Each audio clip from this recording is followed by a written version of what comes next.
ठाकरे बंधू एकत्र येणार का आणि पुढील काही दिवसात काय राजकीय घडामोडी घडतात यावर संपूर्ण राज्याचं आणि देशाचं लक्ष लागलंय।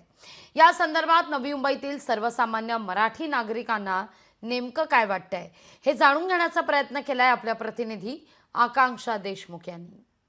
उद्धव ठाकरे आणि राज ठाकरे हे एकत्र येणार का अशी चर्चा पुन्हा एकदा सुरू झालेली आहे। मात्र यावर सर्वसामान्यांचं मत काय आहे ते आपण जाणून घेऊयात की दादा, राज ठाकरे उद्धव ठाकरे एकत्र येणार, पुन्हा चर्चा सुरू झालेली आहे, काय वाटतं या दोघांनी एकत्र यायला पाहिजे का? मॅडम,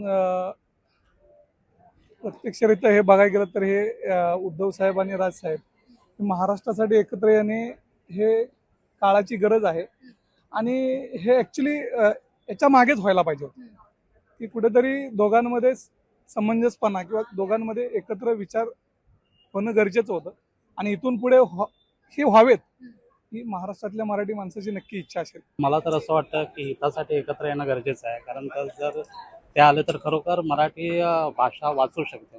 कारण दोघांचं प्रत्येकाचं मत आहे की जेणेकरून एकत्र यावेत आणि एकत्र आले तर याचा महाराष्ट्राला खरोखरच फायदा होईल आणि यांचं ह्यापुढे जर एकत्र आले तर मला असं वाटतं की 100% सरकार येऊ शकतं महाराष्ट्रामध्ये। जी काही दुश्मनी आहे किंवा काय मतभेद असतील ते त्यांनी विसरून ह्या गोष्टीसाठी तरी एकत्र यायला पाहिजे।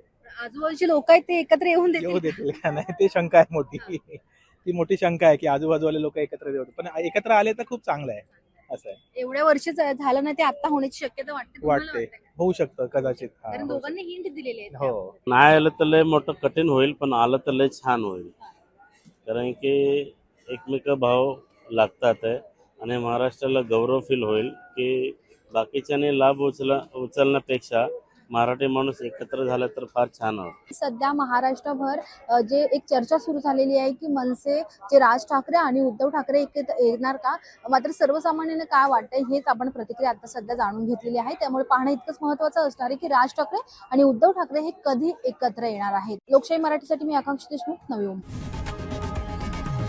लोकशाही मराठी ऐका, पहा, जागरूक रहा।